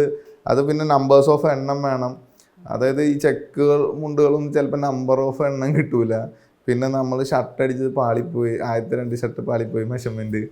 ആകെ 7 ഷർട്ട് ബിറ്റ് കിട്ടുള്ളൂ ഒരു റോളിൽ നിന്ന്. അപ്പോൾ ഈ സിനിമ കംപ്ലീറ്റ്ലി പോകുന്ന ഒരു മെജോറിറ്റി ഡേയ്സ് ഈ ഒറ്റ കോസ്റ്റ്യൂമിലാണ്. കണ്ടിട്ട് പറഞ്ഞോ ലൈക്ക് മാറ്റാനായിട്ട് പറഞ്ഞു? ഇല്ലില്ല. അപ്പോൾ ഫസ്റ്റ് നമ്മൾ ട്രയലിന് കൊടുത്ത ഷർട്ട് ലൂസ് മറ്റേ ടൈറ്റ് ആയി പോയി. അപ്പോൾ അങ്ങനെ ഫുൾ പ്രഷറായിട്ട്, അതായത് ഫസ്റ്റ് ഡേ ഇത് കൊടുക്കണം. അത് ആദ്യത്തെ നമ്മൾ ട്രയൽ ചെയ്ത് 2 ഷർട്ട് പോയി. അപ്പോൾ പിന്നെ ഞങ്ങളിൽ 4 ഷർട്ടുള്ളൂ. ഈ 4 ഷർട്ടിനെ പാക്ക് ചെയ്യണം. അതിനകത്ത് പിന്നെയും ഡള്ള് ചെയ്യുന്ന സമയത്ത് വേരിയേഷൻ വന്നു, അത് കംപ്ലൈൻ്റ് ആയി. അപ്പോൾ ഇതൊക്കെ വെച്ച് നിന്ന് ഇത് കൊടുക്കാനും പ്രഷർ ഒക്കെ കൂടി പ്രഷറായിട്ട് പിന്നെ മുണ്ട് കിട്ടണില്ല. മുണ്ട് 4-5 പീസ് വേണം. ഇത് ഒറ്റ കോസ്റ്റ്യൂമിൽ പോകുന്ന സിനിമകൾ ഭയങ്കര ടാസ്ക്കാണ്. അപ്പോൾ അത് പഴനിയിൽ നിന്ന് സോഴ്സ് ചെയ്ത സാധനം അത് പിന്നെ ലോകം മൊത്തം തപ്പിയിടന്നിട്ട് കാണാനില്ല. അങ്ങനെയൊക്കെ വന്ന് നമ്മൾ ഭയങ്കര ടെൻസ്ഡ് ആവും. കാരണം സിനിമ 1 മണിക്കൂർ ഡിലേ വന്നു കഴിഞ്ഞാൽ അത്രയും കോസ്റ്റ് പ്രൊഡ്യൂസേഴ്സിനും അത്രയും ക്രൂവിൻ്റെ മുമ്പിൽ നമ്മൾ ഭയങ്കര സ്റ്റക്ക് ആവാണ്. ഭയങ്കര ബാഡ് നെയിമാണ്. അപ്പോൾ ഒരിക്കലും ഒരു സിനിമയിൽ എനിക്ക് ഉണ്ടായിട്ടുണ്ട്, എൻ്റെ ജീവിതത്തിൽ എക്സ്പീരിയൻസുകൾ ഉണ്ടായിട്ടുണ്ട്. പക്ഷേ ഇപ്പോഴത്തെ കാലഘട്ടത്തിൽ വന്ന് സിനിമ ചെയ്യുന്ന സമയത്തൊന്നും ഒരിക്കലും അങ്ങനെ ചെയ്യരുതെന്ന് ആഗ്രഹിക്കുന്ന ആളാണ്. അങ്ങനെ ഭയങ്കര ടെൻഷനായിട്ട് ചെറിയതായിട്ടൊന്ന് മറ്റേ മിററിൽ ഇപ്പോൾ ഈ പ്രഷറൊക്കെ നിൽക്കുന്ന സമയത്ത് ഓരോ ദിവസം പോയി മിററിൽ നോക്കുന്ന മുഖം തന്നെ കോടിപ്പോകുന്നു. അപ്പോൾ തന്നെ വണ്ടിയുടെ ആശുപത്രിയിൽ പോയി അങ്ങനെ ചെറിയ ECGയിൽ വേരിയേഷൻ ഓവർ ടെൻസ്ഡായിട്ട്. അപ്പോൾ ചില സിനിമകൾക്ക് അങ്ങനെ ഹാപ്പൻ ആവാറുണ്ട്. അത് നൻപകലിൽ ഇപ്പോൾ എനിക്ക് അത് വന്നാലും പക്ഷേ ബെസ്റ്റ് ക്യാരക്ടർ എനിക്ക് മമ്മൂക്കയുടെ കൂടെ ഒരു കോസ്റ്റ്യൂം ചെയ്യാൻ പറ്റി. അതും ബെസ്റ്റ് സ്റ്റേറ്റ് അവാർഡ് കിട്ടി മമ്മൂക്കിക്ക്. അപ്പോൾ അതും ഭയങ്കര ഹാപ്പി ആയിരുന്നു. പിന്നെ എന്നാത്ത കേസ് കൊടുക്കൽ ചാക്കോച്ചൻ്റെ ക്യാരക്ടർ, അതും എനിക്ക് ഭയങ്കര ഇഷ്ടപ്പെട്ട ക്യാരക്ടറാണ്. പിന്നെ ചാവേറിൽ ചാക്കോച്ചൻ്റെ ക്യാരക്ടർ ഭയങ്കര ഇഷ്ടമാണ്. എന്നാത്ത കേസ് കൊടുക്കി തന്നെ മറ്റേ രാജേഷ് മാധവന് ഞാൻ ഒരു ക്യാരക്ടർ ചെയ്തായിരുന്നു. അതിൻ്റെ സ്പിൻ ഓഫ് പോലെ അടുത്തൊരു പടം ഉണ്ടായ ക്യാരക്ടർ കാരണോട് മാത്രം. അങ്ങനെ കുറേ സിനിമകളിൽ എനിക്ക് ഭയങ്കര ഇഷ്ടമുള്ള അജേഷ്. അപ്പോൾ അജേഷ് എന്ന് പറഞ്ഞാൽ ഞാൻ ജ്യോതിഷേൻ്റെ കൂടെ സ്ഥിരമായിട്ട് ജ്യോതിഷേൻ്റെ കൂടെ 2-3 പടങ്ങൾ ഞാൻ ഒന്നിച്ച് ഇപ്പോൾ ബ്രഹ്മയുഗം ഞങ്ങൾ ഒന്നിച്ചായിരുന്നു, മദനോത്സവം ഞങ്ങൾ ഒന്നിച്ചായിരുന്നു വർക്ക് ചെയ്തത്, പിന്നെ എന്നാത്താൻ കേസുകൾക്ക് ഞങ്ങൾ ഒന്നിച്ച് വർക്ക് ചെയ്യുന്നത്. അപ്പോൾ അങ്ങനെ ഒരു ടെക്നീഷ്യൻ ലെവലിൽ ഭയങ്കര ബോണ്ടഡ് ആയിട്ടുള്ളൊരു ടെക്നീഷ്യനാണ്. അപ്പോൾ ജ്യോതിഷേൻ്റെ പടം, അപ്പോൾ ജ്യോതിഷേൻ്റെ സിനിമകൾ ഇപ്പോൾ കുമ്പളങ്ങി നൈറ്റ്സ് ആയിക്കോട്ടെ, ജ്യോതിഷേൻ്റെ ഒരു ഇൻ്റർവ്യൂ ഒക്കെ ഞാൻ കണ്ടിട്ടുണ്ട്. ഈ പായൽ നട്ട് പിടിപ്പിച്ചിട്ട് വളർത്തിയെടുത്തു എന്നൊക്കെ പറഞ്ഞു. അപ്പോൾ അത്രയും ഡീറ്റെയിൽ ആയിട്ട് ഡെപ്ത് നോക്കുന്ന ഒരാളാണ്. അപ്പോൾ പിന്നെ ബേസിൽ തന്നെ നമ്മൾ ഈ ക്യാരക്ടറായിട്ട് ഫില്ല് ചെയ്യുന്ന സമയത്ത് ഏറ്റവും കൂടുതൽ എന്നെ പണിയെടുപ്പിച്ചത്, അതായത് ഈ ജ്വല്ലറിക്കാരെ പോയി കണ്ട് ഇങ്ങനെയുള്ള ആളുകളുണ്ട് അവിടെ നിന്ന് നോക്കി ഇങ്ങനെ നോക്കുന്നു പറഞ്ഞിട്ട് ബേസിലേണ്ട ക്യാരക്ടറിനെ ഉണ്ടാക്കാൻ വേണ്ടിയിട്ട് ജ്യോതിഷേട്ടൻ കുറേയും അവരുടെ ലൈഫിൽ നടന്നിട്ടുള്ളൊരു കഥയാണിത്. കുറേയും റെഫറൻസുകൾ നോക്കാൻ പറയുന്നത്. റീലായിട്ട് ഞാൻ പോയി കുറേ ആളുകൾ പോയി ഫോട്ടോ എടുക്കണുണ്ടു. പിന്നെ ഇങ്ങനെയുള്ളവരുടെ ഒരു ക്യാരക്ടറിൻ്റെ ഒരു പ്രത്യേകത എന്ന് പറഞ്ഞു കഴിഞ്ഞാൽ ആക്ച്വലി വീട്ടിലൊന്നില്ലെങ്കിൽ പോലും ഇവർ നടക്കുന്ന രീതിയൊക്കെ വെൽ സെറ്റിൽഡ് ആയിട്ട്, അതായത് അതാണ് ബേസിലേണ്ട ക്യാരക്ടറിൻ്റെ എല്ലാ കോസ്റ്റ്യൂമും നീറ്റഡ് ആണ്. അപ്പോൾ ഒരു മുണ്ടുള്ളെങ്കിലും അത് ഈ ജ്വല്ലറിക്കാർക്കൊരു കളർ പാലറ്റ് ഉണ്ട്. Light green, light blue, light pink. അത് അവരുടെ മറ്റേ യൂണിഫോമുകളിലുള്ള നോക്കിക്കഴിഞ്ഞാൽ കാണാൻ പറ്റുന്ന ഇതാണ്. സ്വർണം കൊണ്ടുവരുന്ന ഒരാളാണ്, മടിയിൽ സ്വർണം അങ്ങനെ എന്താണ് മറ്റേ പറയണ ആ നാട്ടിൽ. അപ്പോൾ ഇങ്ങനെ കൊണ്ടുപോയി നടക്കുന്ന കുറേ ആളുകളെ നമ്മൾ അവിടെ കാണാൻ റിയലായിട്ട്. പിന്നെ ഇവരുടെ കോസ്റ്റ്യൂം, ഇപ്പോൾ ഇവരുടെ വീട് ഭയങ്കര മോശമാണെങ്കിലും പക്ഷേ ഇവരുടെ കോസ്റ്റ്യൂം ഭയങ്കര നീറ്റായിട്ട് അവർ തേച്ച്. അപ്പോൾ അതാണ് അതിനകത്തൊരു ഒറ്റൊരു മുണ്ടുള്ളത് പുതിയത് മേടിച്ചതെന്ന് പറഞ്ഞിട്ട് ആ മോശം പറയും. പക്ഷേ ഒറ്റ മുണ്ടുള്ളെങ്കിൽ പുതിയ മുണ്ടാണ് എൻ്റെ ഇരിക്കണേ. നീറ്റഡായിട്ട് നടക്കുന്ന ആളുകളാണ് അവർ. അപ്പോൾ അങ്ങനെ എനിക്ക് അജേഷ് എന്ന് പറയുന്ന ക്യാരക്ടറിനെ ബേസിൽ ജോസഫിൻ്റെ കരിയറിൽ തന്നെ ഏറ്റവും ബെസ്റ്റ് ക്യാരക്ടർ ഇട്ട് കൊടുക്കാൻ പറ്റി. പിന്നെ ഇതിനകത്തൊക്കെ നോക്കുകയാണെങ്കിൽ ഇപ്പോൾ എന്താണ് ബാൽട്ടിയിൽ ഷൈനികത്തിന് ബെസ്റ്റ് ക്യാരക്ടർ കൊടുത്തു ഞാൻ. അതെ അതെ. ഇപ്പം മാത്യുവിൻ്റെ ആയാലും നൈറ്റ് റൈഡേഴ്സ് കുറേ നാളുകൾക്ക് ബ്രേക്കിന് ശേഷം ഇപ്പം ഞാൻ ഇങ്ങനത്തെ റെഫറൻസുകളൊക്കെ എടുത്താൽ പോലും ഞാൻ കഥാപാത്രത്തിന് വേണ്ടി മാത്രം, ശ്യാം എന്ന് പറഞ്ഞൊരു കഥാപാത്രത്തിന് മാത്രമേ നോക്കിയിട്ടുള്ളൂ. മാത്യു എന്ന് പറയുന്ന ആർട്ടിസ്റ്റിനെ ഞാൻ ഇവിടെ നോക്കിയിട്ടില്ല. ശ്യാമിന് വേണ്ടിയിട്ട് ഏറ്റവും ബെസ്റ്റ് ക്യാരക്ടറിനെ കൊടുത്തു. പിന്നെ ലോകയിലായാലും നസ്ലിൻ കുറേയും കഥാപാത്രങ്ങൾ ചെയ്തിട്ടുണ്ട്. ബട്ട് എന്നാലും ഒരു യുണീക്കായിട്ട് സ്റ്റേറ്റ്മെൻറ്റ് ഓഫ് ഫാഷൻ എന്ന് പറയുന്നത്, ഇപ്പോൾ യെല്ലോ ജാക്കറ്റ് എന്ന് പറഞ്ഞ് ഇപ്പോൾ അതിൻ്റെ കോമ്പിനേഷൻ വരെ നമ്മൾ സെറ്റ് ചെയ്യുന്നത് അസിലിൻ്റെ കരിയറിലും വേറെ കുറേ ക്യാരക്ടർ ചെയ്തിട്ടുണ്ടെങ്കിലും പക്ഷേ സണ്ണി എന്ന് പറയുന്ന ക്യാരക്ടർ ഭയങ്കര ഐക്കോണിക് ആയിട്ട് എപ്പോഴും കിടക്കും. ഇപ്പോൾ ആ ബാച്ചിൽ അഭിനയിച്ച എല്ലാവരും ഇപ്പോൾ കുര്യൻ ആയിക്കോട്ടെ, ചന്തു ആയിക്കോട്ടെ, ഇപ്പോൾ കല്യാണി ആയിക്കോട്ടെ, അങ്ങനെ എനിക്ക് ഇങ്ങനെ കരിയർ ബെസ്റ്റ് കൊടുക്കാൻ ഭയങ്കര ഇഷ്ടമുള്ള ഒരാളായതുകൊണ്ട് അവരുടെ കരിയറിൽ ബെസ്റ്റ് ക്യാരക്ടർ ഏതാണെന്ന് വെച്ചാൽ ഓരോന്നും പറഞ്ഞു കഴിഞ്ഞാൽ അതിനകത്തൊരു 50% പണി നമ്മൾ ക്യാരക്ടറിന് വേണ്ടി എടുത്തേണ്ട ഒരാൾ. അത് അഭിനയിക്കാൻ ഭയങ്കര എളുപ്പമാക്കാന്നുള്ള പരിപാടിയായിരുന്നു. അത് ഞാൻ പുറമേ ഉള്ള കുറേ ഇൻ്റർവ്യൂകളിലൊക്കെ മറ്റേ നമ്മൾ കോസ്റ്റ്യൂം ഡിസൈനേഴ്സ് അല്ലെങ്കിൽ ആ ഒരു മൂവിയുടെ കോസ്റ്റ്യൂം ഡോക്യുമെൻറ്റേഷനൊക്കെ ചെയ്യുന്ന സമയത്ത് പറയണ കേട്ടിട്ടുണ്ട്. അപ്പോൾ അതാണ് ഞാൻ വിശ്വസിക്കുന്നതാണ്. കുറേ ആളുകൾ അങ്ങനെ ഷിഫ്റ്റ് ആവും. ഇപ്പോൾ നമ്മൾ തന്നെ ഓരോരുത്തരും മിററിൽ ചെന്ന് ഫ്രണ്ടിൽ ഓരോ ഡ്രസ്സ് ഇടുമ്പോൾ ഓരോ കോൺഫിഡൻസ് ആണ്. അപ്പോൾ ഇതേപോലെ ക്യാരക്ടറാകാൻ വേണ്ടി നമ്മളവരെല്ലാം ഒപ്പിയെടുത്താന്നല്ലാന്ന് തോന്നിയിട്ടുണ്ട്. അതേപോലെ തന്നെ മറ്റൊരു കാര്യമാണ് ലൈക്ക് ഭ്രമയുഗത്തിലെ മമ്മൂക്കയുടെ ഇൻട്രോ സീനില് ആ ഇൻട്രോയിലേക്ക് വരുന്ന സമയത്ത് വാതിൽ തുറന്നു വരുമ്പോൾ കൈ ഇങ്ങനെ വെക്കുമ്പോൾ കയ്യിലൊരു റിങ് കാണാം, ലൈക്ക് ഗോൾഡ്, ആ ഒരു റെഡ് സ്റ്റോൺ. അതേപോലെ തന്നെ ലോഗയിലേക്ക് വരുമ്പോൾ മൂത്തോനിൽ ആ കയ്യാ കാണിക്കുന്നത്, അവിടെ ഒരു റിങ് ഉണ്ട്. അപ്പം നമുക്ക് എന്ന് വെച്ചിട്ടുണ്ടെങ്കിൽ നമ്മുടെ കൈ കാണുമ്പോൾ തന്നെ തിയേറ്ററിൽ ഇരുന്ന് കാണുമ്പോൾ ഒരു ഗൂസ് ബംസ് ഇങ്ങനെ വരുമല്ലോ, കൈ കണ്ടാലും. പക്ഷെ ആ 2 റിങ് ഞാൻ ഇങ്ങനെ നോക്കുമായിരുന്നു. അപ്പോൾ ഈ ആക്സസറീസ് സ്റ്റേറ്റ്മെന്റ് ആവുന്ന ഒരു ഭാഗം കൂടെയാണ്. അപ്പോൾ ഈ ആക്സസറീസ് കൂടുതലായിട്ട് ഈ സമീപകാലത്ത് എനിക്ക് തോന്നുന്നു കൂടുതലായിട്ട് ഉപയോഗിച്ചിട്ടുള്ളത് വെല്ലു തന്നെയാണ്. അതെങ്ങനെയാണ്? ആക്സസറീസിനോട് എനിക്ക് വണ്ടേ ഭ്രാന്താണ്. ഇപ്പോൾ എൻ്റെ ടൈം ആയി എന്നുള്ളത് കൊണ്ടാണ് ഇത് ആക്ച്വലി എൻ്റെ സിനിമകളിൽ ഇത് പ്ലേസ് ചെയ്യാൻ പറ്റുന്നത്. അതോ ഞാൻ ചെറുപ്പം തൊട്ട് ആക്സസറി ഭയങ്കരമായിട്ട് കളക്ട് ചെയ്യുന്ന ആളാണ്. എനിക്കൊരു ആക്സസറി വലിയൊരു ബോക്സ് ഉണ്ട്. പിന്നെ ഭയങ്കര മാഡായിട്ട് എൻ്റെ വീട്ടിൽ വന്നു കഴിഞ്ഞാൽ അവിടെ ഇവിടെയൊക്കെ കുറേ ആക്സസറി കിടക്കുന്ന കാണാം. അതെനിക്ക് ചെറുപ്പം തൊട്ട് ആക്സസറീസിനോട് ഭയങ്കര ലവാണ്. അപ്പോൾ എൻ്റെ സിനിമകളിൽ ഇങ്ങനെ ഫസ്റ്റ് എനിക്ക് കൂടുതലായിട്ട് എക്സ്പീരിയൻസ് ചെയ്യാൻ പറ്റിയത് ബ്രഹ്മയുഗത്തിലാണ്. അത് ബ്രഹ്മയുഗത്തിൽ മറ്റേ യക്ഷിയിലേക്ക് എത്തുമ്പോഴാണ് ഏറ്റവും കൂടുതൽ മാഡായിട്ട് ഞാൻ ആക്സസറി യൂസ് ചെയ്യുന്നത്. അതിൻ്റെ ക്രിയേറ്റഡ് ആവണം എന്നൊക്കെയുള്ള സ്വപ്നങ്ങളിൽ നിന്നൊക്കെ ഉണ്ടായി നമ്മൾ കളക്ട് ചെയ്ത സാധനങ്ങളാണ്. അപ്പോൾ സ്റ്റേറ്റ്മെൻറ്റ് ഓഫ് ഫാഷൻ ഞാനായാലും പുറമെ ഇറങ്ങി നടക്കുമ്പോൾ ഭയങ്കര മാഡായിട്ടുള്ള ആക്സസറി ഇട്ടെടുക്കുന്നത് ആളുകളുടെ അപ്രിസിയേഷൻ കിട്ടും. അപ്പോൾ അവിടെ നിന്ന് തന്നെയാണ് നമുക്ക് ഓക്കെ നമ്മളുണ്ടാക്കുന്ന ഒരു ക്യാരക്ടറിന് എന്താണ് മെൽവിജയുടെ ഒരു യൂണിക് സ്റ്റേറ്റ്മെൻറ്റ് എന്ന് പറയുന്നത് ആദ്യം നോട്ട് ചെയ്യുന്നത് എൻ്റെ ആക്സസറിയാണ്. അതായത് ഞാനിപ്പോൾ നോർമലി പോയാലും ആഫ്റ്റർ ഓൾ അത് കഴിഞ്ഞിട്ട് പിന്നെ ഞാൻ കൊണ്ടുവരുന്ന ഓരോ ആക്സസറി. ഇപ്പോൾ ലാസ്റ്റ് ഞങ്ങൾ ഭൂതഗണം എന്ന് പറഞ്ഞൊരു ട്രാക്കിന് വേണ്ടിയിട്ട് വേടനൊരു അപ്പോൾ അതും ഭയങ്കര ട്രെൻഡിങ്, ആളുകൾ നോട്ട് ആവുന്നുണ്ട് ഇപ്പോൾ നമ്മുടെ ആക്സസറി മാഡ്നസ്. പിന്നെ ഞാൻ ഭയങ്കരമായിട്ട് ഫോളോ ചെയ്യുന്ന കുറേ ആക്സസറി ഡിസൈനേഴ്സ് ഉണ്ട്. അത് ഞാൻ ആഫ്റ്റർ ഫില്ലിംഗ് വിട്ടിട്ടായാലും ഈ ഡിസൈനേഴ്സിനെ കുറേ ഫോളോ ചെയ്യുന്നതാണ്, കുറേ ക്രാഫ്റ്റഡ് ആയിട്ടുള്ള ഡിസൈനേഴ്സിന്. അപ്പോൾ അവരിലൊക്കെ എനിക്ക് ഏറ്റവും ഇഷ്ടപ്പെട്ടിട്ടുള്ള അതിലേക്ക് വരുമ്പോൾ മറ്റൊരു കാര്യം കൂടെ വെച്ചിട്ടുണ്ടെങ്കിൽ സാധാരണ ഇപ്പം നമ്മൾ കോസ്റ്റ്യൂം ഡിസൈനേഴ്സ് എടുക്കുകയാണെങ്കിൽ അവരവരുടെ ക്രെഡിറ്റ് ഇങ്ങനെ മറ്റൊരാൾക്ക് കൊടുക്കാനായിട്ട് തയ്യാറാവില്ല എന്നുള്ളതാണ്. അപ്പോൾ ഞാനിങ്ങനെ കഴിഞ്ഞ ഇടയ്ക്ക് മെലുവോട് സംസാരിക്കുമ്പോഴാണെങ്കിലും ലൈക്ക് എനിക്ക് കുറച്ചുകൂടെ കൂടുതലായിട്ട് മറ്റു കോസ്റ്റ്യൂം ഡിസൈനോട് ക്ലബ് ചെയ്യാനാ താല്പര്യം. സോ അതെന്താണ്? അല്ല ആക്ച്വലി ഞാൻ പറഞ്ഞില്ലേ, എനിക്കൊരു ഇപ്പം ഞാൻ സിനിമ ഭയങ്കര യാദൃശികമായിട്ട് വന്ന ഒരാളാണ്. സിനിമ ചെയ്യാൻ വേണ്ടി നിന്നല്ല, എനിക്ക് പുറത്ത് പോകണം, ഹയർ സ്റ്റഡീസ് ചെയ്യണം, PhD എടുക്കണമായിരുന്നു, അല്ലെങ്കിൽ ഫാബ്രിക് കണ്ടുപിടിക്കണം എന്നൊക്കെ ഉള്ള സ്വപ്നങ്ങളായിട്ട് നടന്ന ഒരാളാണ്. ബട്ട് സിനിമയിലേക്ക് എത്തി, സിനിമയിൽ ഞാൻ വർക്ക് ചെയ്യുന്ന കുറേ എൻ്റെ ആശാന്മാർ അല്ലെങ്കിൽ എൻ്റെ ഗോഡ് ഫാദേഴ്സ് എന്ന് പറയുന്ന സിനിമേനെ അത്ര ലവ് ചെയ്യുന്ന ആളുകളെ കണ്ടപ്പോഴാണ് സിനിമയിലേക്ക് സ്റ്റക്കായിട്ട് നിൽക്കണമെന്ന് തോന്നി. പിന്നെ നമ്മുടെ മലയാള സിനിമയിൽ നിന്നിട്ട് നമുക്ക് ഭയങ്കര പരിമിതികളുണ്ട്. ഇപ്പോൾ ബഡ്ജറ്റിന് അത് ഭയങ്കര പരിമിതികളുണ്ട്. അപ്പോൾ ചില ക്രാഫ്റ്റഡ് ആയിട്ടുള്ള സാധനങ്ങൾ നമ്മൾ റിക്വയർ ചെയ്യുന്ന സമയത്ത് നമുക്ക് ഇവിടെ കിട്ടില്ല. പിന്നെ നമുക്ക് പഠിക്കാൻ എനിക്ക് ഭയങ്കര ഇഷ്ടമാണ്, പഠിക്കാൻ വേറൊരാളുടെ അടുത്ത് നിന്നൊരു കഴിവ് പഠിക്കുന്നത് എനിക്ക് ഭയങ്കര ഇഷ്ടമാണ്. അപ്പോൾ ഒരു ഡിസൈനറോടെ ക്ലബ് ചെയ്ത് കഴിഞ്ഞാൽ അവരുടെ ആ പൊട്ടൻഷ്യൽ എങ്ങനെയാണ്. ഇപ്പോൾ മിന്നൽ മുരളിയിൽ അങ്ങനെ ഞാൻ ഭയങ്കര ഫെയിലിയർ ആയിപ്പോയി. ഞാൻ ആ സൂപ്പർ ഹീറോ സൂട്ട് ഉണ്ടാക്കിയിട്ട് ഭയങ്കര പരാജയമായിരുന്നു. അത് ഞാൻ സംഭവം കാണിച്ചു തരാം. പരാജയം എന്നല്ല, എൻ്റെ എക്സ്പീരിയൻസ് കുറവ്. അത് ഭയങ്കര ഈസി ആയിട്ട് ഉണ്ടാക്കാൻ പറ്റുന്ന ഒരു ഡ്രസ്സായിരുന്നു. ബട്ട് കൃഷി പോലുള്ള അത്രയും വലിയ സിനിമകളൊക്കെ ചെയ്തൊരു മാമിന് അത് ഭയങ്കര ഈസി ആയിട്ട്, ഇന്ന് എൻ്റെ അടുത്ത് എന്ത് ചോദിച്ചാലും എനിക്ക് ഭയങ്കര ഈസി ആയിട്ട് ഉണ്ടാക്കാൻ പറ്റും. കാരണം അതെൻ്റെ ഇത്രയും 10 വർഷത്തെ എക്സ്പീരിയൻസ്. മിന്നൽ ചെയ്യുന്ന സമയത്ത് 2 വർഷം കണ്ട് ഞാൻ ഇൻഡസ്ട്രിയിൽ വന്നിട്ടുള്ള എക്സ്പീരിയൻസ് ഉള്ളൂ എനിക്ക്. അപ്പോൾ അതിൻ്റേതായ കുറേ മിസ്റ്റേക്കുകൾ ഉണ്ടായിരുന്നു. അപ്പോൾ എനിക്ക് അവിടെ നിന്നാണ് ഒരു ഡിസൈനറുടെ ക്ലബ് ചെയ്ത് നമുക്ക് ഒരുപാട് കാര്യങ്ങൾ എയർലി പഠിക്കാൻ പറ്റും. അവരുടെ എക്സ്പീരിയൻസ് നമ്മുടെ കൂടെ ഷെയർ ചെയ്യും.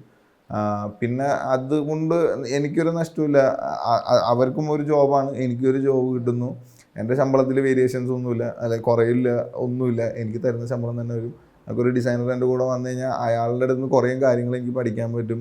അപ്പോൾ അത് കഴിഞ്ഞിട്ടാണ് ഞാൻ മഹാവീരർ ചെയ്യുന്നത് ബാജിറാവ് മസ്താനിയുടെ ഡിസൈനറോട് എനിക്ക് വർക്ക് ചെയ്യണമെന്ന് പറഞ്ഞിട്ട് ഷൈൻ ചേട്ടനോടും പോളി ജൂനിയറിനോടും പറഞ്ഞിട്ടാണ് ചന്ദ്രകാന്ത് സാറിനെ കൂടെ തന്നെ. പക്ഷേ ചന്ദ്രകാന്ത് സാറ് വന്നതിന് ശേഷം ഞാൻ ഒരുപാട് കാര്യങ്ങൾ ഭയങ്കര ഈസി ആയിട്ട് സിനിമയിൽ ചെയ്യേണ്ടതും പിന്നെ സിനിമയിൽ ഏത് പൊസിഷനിലെത്തണം, സാറിൻ്റെ സാലറി ഒക്കെ കിട്ടുകഴിഞ്ഞപ്പോൾ ഭയങ്കര ഞെട്ടിപ്പോയി. ഓക്കെ അത്രയൊക്കെ കിട്ടൂലേ എന്ന് പഠിപ്പിച്ചു തന്നതും. നമ്മളിവിടെ ഞാൻ ആ ടൈമിലൊക്കെ മേടിച്ചുകൊണ്ടിരുന്ന എൻ്റെ സാലറിയാണ് സാറിൻ്റെ അസിസ്റ്റൻസിന് അവിടെ കൊടുത്തുകൊണ്ടിരിക്കുകയാണ്. അപ്പോൾ പിന്നെ ഞങ്ങളുടെ വർക്ക് മെത്തേഡും നമ്മുടെ ഹാർഡ് വർക്കിങ്ങും മലയാളി ടെക്നീഷ്യൻസ് പണിയെടുക്കുക എന്നൊക്കെ പറഞ്ഞ് വേറൊരു ഇതാണല്ലോ. ഇപ്പം ഞങ്ങൾക്ക് രാജസ്ഥാനിൽ പോകുന്ന സമയത്ത് ഇവിടെ കോസ്റ്റ്യൂം വണ്ടി പ്രോപ്പറായിട്ടുണ്ട്. ഒരു ട്രാവലറിൻ്റെ ബാക്കിൽ ഫുൾ കോസ്റ്റ്യൂം സെറ്റ് ചെയ്തു പോകും. അപ്പം നമ്മൾ ഔട്ട് ഓഫ് സ്റ്റേറ്റ് പോകുന്ന സമയത്ത് ഒരു ട്രാവലറിൻ്റെ 4 സീറ്റൊക്കെ അഴിച്ചിട്ട് അതിനകത്തായിരിക്കും നമ്മൾ സെറ്റ് ചെയ്യുക. അപ്പോൾ നമ്മൾ ചെന്നിട്ട് എന്ത് ചെയ്യുന്നതെന്ന് വെച്ചാൽ ആർട്ടിസ്റ്റുകളിലൊക്കെ പെട്ടിയിലൊക്കെ ആക്കി നമ്മൾ ക്രൗഡിൻ്റെയൊക്കെ എന്ന് പറഞ്ഞു കഴിഞ്ഞാൽ മറ്റേ മൂട്ടക്കെട്ടെന്ന് പറയും നമ്മളതിനെ. അതായത് മുണ്ട് വട്ടം കെട്ടിയിട്ട് വലിയൊരു അട്ട ഇങ്ങനെ ഒരു സാധനം, അതിനെ സിനിമയിൽ പറയുന്ന വീടുകളാണ് കേട്ടോ. മൂട്ടക്കെട്ടെന്ന് ഞങ്ങൾ വിളിക്കണേ. ചിലവർ നാറ്റക്കേസൊന്നും വിളിക്കാറ് വേറെ കുറേ ഡൾ കോസ്റ്റ്യൂം ഞങ്ങൾ വന്നിട്ടുണ്ട് ഇങ്ങനെ കെട്ടിയിരിക്കും. അതിങ്ങനെ നമ്മൾ കൊണ്ടുപോയിട്ടിട്ട് തുറന്നിടാം. അത് ലൈവ് ചെയ്ത റോട്ടിൽ വിരിച്ചിട്ടിട്ട് നമ്മൾ സ്ട്രീറ്റ് സെല്ലേഴ്സിൻ്റെ മാതിരി തന്നെ നമ്മൾ ക്ലോത്തുകൾ എടുക്കുക, എന്നിട്ട് പിന്നെ അയൺ ചെയ്യുക. കിട്ടുന്ന പരിമിതി സ്ഥലങ്ങളിലൊക്കെ നിന്നിട്ടാണ് നമ്മൾ യൂണിറ്റ് വലിയതൊന്നുമില്ല, നമ്മൾ കിട്ടുന്ന സ്ഥലത്ത് ഏറ്റവും ഭംഗിയായിട്ട് അത് തേച്ച് കൊടുക്കുക. അപ്പോൾ ഇത് ചന്ദ്രകാന്ത് സാറ് വന്നിട്ട് വേറെ ഷ്യൂർ വാൻ എന്നൊക്കെ ചോദിച്ചാൽ വാനോ ഇതാണ് സാറ് ഞങ്ങളുടെ വണ്ടി, അത് നിങ്ങൾ എവിടെയാണ് ഈ ഡ്രസ്സൊക്കെ അയക്കാൻ ചെയ്യുന്നത്. അപ്പം നമ്മൾ നോക്കുന്നത് ഒരു ചെറിയ പ്രൊഡക്ഷൻ്റെ അവിടെ നിന്ന് ഒരു ടേബിൾ എടുത്തിട്ട് ആ ടേബിളിൽ നമ്മൾ തുണി വിരിച്ചിട്ട് അയൺ ചെയ്യുക. പിന്നെ പുള്ളി ഞങ്ങളുടെ അടുത്തൊരു പാൻറ് സ്റ്റിച്ച് ചെയ്ത് തരാൻ പറഞ്ഞിട്ട് നമ്മൾ താമസിക്കുന്ന ഹോട്ടലിൽ പുള്ളി വന്നു. അപ്പോൾ നിങ്ങൾ എവിടെ തയ്ക്കണേന്ന് വെച്ച സമയത്ത് നമ്മളൊരു കട്ടിലുമേ ഇരുന്നിട്ട് 2 ചേട്ടന്മാർ അപ്പുറത്ത് ഇരുന്ന് ടീ ടേബിളിൽ ഇരുന്നാണ് കട്ട് ചെയ്യുന്നത്. അപ്പോൾ ടീ ടേബിൾ എന്ന് പറഞ്ഞാൽ ഇത്രയേ ഉള്ളൂ. അതിനകത്താണ് ഞങ്ങളവിടെ ഷർട്ടും പാൻറ്റും അത്രയും സിനിമയിലേക്ക് വേണ്ട പല മറ്റേ ക്രൗഡിൻ്റെ പാറ്റേണൊക്കെ കട്ട് ചെയ്യണേ. അപ്പോൾ പുള്ളി വന്നിട്ടൊന്നും ഇവിടെ പറ്റില്ല, വേറെ ഏതെങ്കിലും യൂണിറ്റ് നോക്കണം. ഞങ്ങളില്ല സാറേ ഞങ്ങൾ ചെയ്തു തരാമെന്ന് പറഞ്ഞാൽ ഞങ്ങൾ 2 മണിക്കൂർ കൊണ്ട് പാൻറ്റ് തയ്ച്ചു കൊടുത്തു. അപ്പോൾ പുള്ളി ഭയങ്കര പ്രൗഡായിട്ട് നമ്മുടെ അടുത്ത് നോക്കി നമ്മുടെ ടെക്നീഷ്യൻസിൻ്റെ അടുത്ത് ഞങ്ങൾ പറയണമെങ്കിൽ അത് 1 ദിവസം പിടിക്കും 2 ദിവസം പിടിക്കും. അങ്ങനെ നമ്മൾ വർക്ക് ചെയ്യുന്ന സിസ്റ്റം അവർക്കും ഇഷ്ടപ്പെട്ടു. പക്ഷേ നമ്മൾ അവരിൽ നിന്ന് കുറേ കാര്യങ്ങൾ പഠിച്ചു. പിന്നെ കൽക്കിയിൽ വർക്ക് ചെയ്ത എനിക്ക് കൽക്കി പടം കണ്ട് ഇറങ്ങിയിട്ട് ഭയങ്കര ഷുവറായി ഇതേപോലെ പടം ചെയ്യാൻ പറ്റുന്ന ഏത് കാലത്താണെന്ന് പറയുന്ന സമയത്താണ് ലോകയിൽ ഇങ്ങനെ ഒരു ഓപ്പർച്യൂണിറ്റി വന്നപ്പോൾ മാമിനെ കൊളാബ് ചെയ്യാൻ പറ്റുമെന്ന് ചോദിച്ചു. ഓൾറെഡി നമ്മുടെ പ്രീവിയസ് സിനിമകളിൽ നമുക്ക് എക്സ്പീരിയൻസ് ഉണ്ട്, അതുകൊണ്ട് എൻ്റെ ലൈഫിൽ കുറേ കാര്യങ്ങൾ ഗുണമുണ്ടായിട്ടുണ്ട്. അല്ലെങ്കിൽ ഇങ്ങനെ ഒരു സിനിമകൾ വരുന്ന സമയത്ത് നമുക്ക് എപ്പോൾ വേണമെങ്കിലും ഇവരെ വിളിച്ച് സജഷൻ ചോദിക്കാം, അല്ലെങ്കിൽ നമുക്ക് എക്സ്പീരിയൻസ് ഇല്ലെങ്കിൽ നമുക്ക് ആ കാര്യങ്ങൾ പഠിക്കാൻ പറ്റും. അതുകൊണ്ട് കുറേ ഗുണം. ഇപ്പം നല്ല സിനിമ ഉണ്ടായില്ല. ഇപ്പോൾ ലോകയിൽ ഭയങ്കര രസമായിട്ട് ആ 3 കോസ്റ്റ്യൂംസിനെ അവർ പ്രസൻറ്റ് ചെയ്തു. എനിക്കത് ബാക്ക് ബോണായിട്ട് നിന്നാൽ മതിയായിരുന്നു. പക്ഷെ ഞങ്ങൾ 2 പേര് വന്നതിൽ ഓക്കെ, ഞാൻ അവിടെയും ഒരു ഡിസൈനർ എന്നുള്ള രീതിയിൽ അറിയപ്പെട്ടു. മാമിനെ ഇവിടെയും നമുക്ക് ഇൻട്രൊഡ്യൂസ് ചെയ്യാൻ പറ്റി. എനിക്ക് അങ്ങനെ ഡിസൈനർ കമ്മ്യൂണിറ്റി ഒക്കെ ക്രിയേറ്റ് ചെയ്യാൻ ഭയങ്കര ഇഷ്ടമുള്ള ഒരാളാണ്. ഇപ്പോൾ 53 സിനിമകളോളം ആയിട്ടുണ്ടല്ലേ. അതിനകത്ത് പലതരം ജോണറുകളാണ്. ലൈക്ക് ഹൊറർ ആവട്ടെ, ത്രില്ലർ ആവട്ടെ, സൂപ്പർ പവർ ആവട്ടെ, എല്ലാം വന്നു പോയിട്ടുണ്ട്. ലൈക്ക് ഏതാണ് മെൽബിക്ക് കുറച്ചുകൂടെ? എനിക്ക് എക്സ്പെരിമെന്റൽ ഇങ്ങനെ ഇച്ചിരി കൂടി ഡിസൈനറുടെ രീതിയിൽ ഭ്രാന്തമായിട്ട് സോഴ്സ് ചെയ്യുക. റിയലിസ്റ്റിക് ജോണറല്ല എനിക്ക്. ഇപ്പോൾ ലോക പോലെയുള്ള സിനിമ അല്ലെങ്കിൽ ഇച്ചിരി കൂടി എക്സ്പെരിമെന്റലി ഡ്യൂൺ പോലെയുള്ള പടങ്ങളൊക്കെ മലയാളത്തിൽ വരാണെങ്കിൽ അങ്ങനെയൊക്കെ ചെയ്യണം എന്നൊക്കെ ആഗ്രഹമുള്ള ആളാണ്. എനിക്ക് അങ്ങനെ ഇച്ചിരി കൂടി എക്സ്പെരിമെന്റൽ സൂപ്പർ നാച്ചുറൽ ശതാപച്ചയില്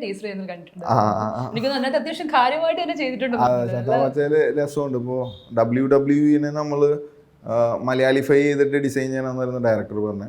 അപ്പോൾ അതിനകത്ത് ഡിസൈൻ ചെയ്യാൻ വേണ്ടി എടുത്ത ഓരോ ഇൻസ്പിറേഷണൽ സാധനങ്ങളുണ്ട്. ഇപ്പോൾ അർജുൻ്റെ ഈ കോസ്റ്റ്യൂം വെച്ചിട്ട് ഇതൊരു ചെറിയൊരു തൃശ്ശൂർ പൂരത്തിൻ്റെ എലമെൻ്റ് എടുത്തിട്ട് മലയാളിഫൈ ചെയ്താണ്. ഏറ്റവും കൂടുതൽ മലയാളികൾക്ക് ഇഷ്ടപ്പെടുന്നൊരു ഇവൻ്റാണ്. അപ്പോൾ എങ്ങനെ മലയാളിഫൈ ചെയ്യുന്നോർത്ത് വെസ്റ്റേൺ കോസ്റ്റ്യൂമിനെ അപ്പോൾ അതിനകത്ത് നമ്മളൊരു ഡിസൈൻ ബ്ലെൻഡ് ചെയ്തിട്ടുണ്ട്. ഇപ്പോൾ അതിനകത്ത് ഞങ്ങളൊരു ടീം ഉണ്ടായിരുന്നു. ഇപ്പോൾ റഫീഖ് എന്ന് പറഞ്ഞ ടീം ഒക്കെ ഉണ്ടായിരുന്നു, ശശി എന്ന് പറഞ്ഞ സ്റ്റൈലിസ്റ്റ് ഉണ്ടായിരുന്നു, ജിതിൻ എന്ന് പറഞ്ഞ ഡിസൈനർ ഉണ്ടായിരുന്നു. അപ്പോൾ അത്രയും പേര് നമ്മൾ ക്ലബ് ചെയ്തിരുന്ന് ഒന്നിച്ചിരുന്നിട്ടാണ് ഈ പ്ലാൻസ് ക്രിയേറ്റ് ചെയ്യണത്. ഇതെങ്ങനെ ഉണ്ടാവും. അപ്പോൾ ജിതിൻ്റെ ഫാദറിൻ്റെ അവിടെ നിന്നാണ് അവരിങ്ങനെ പൂരത്തിന് കുടയുണ്ടാക്കുന്നതിൻ്റെ ഇടയിൽ ഇങ്ങനെ തൂങ്ങിക്കിടക്കുന്ന ഒരു സാധനമുണ്ട്. അതിങ്ങനെ ഒരു മാല പോലത്തെ ഒരു സാധനം. അപ്പോൾ അതിനെ നമ്മളൊരു ഫുൾ ഫാബ്രിക്കായിട്ട് അർജുൻ്റെ കോസ്റ്റ്യൂമിലൊക്കെ സെറ്റ് ചെയ്തിട്ടുണ്ട്.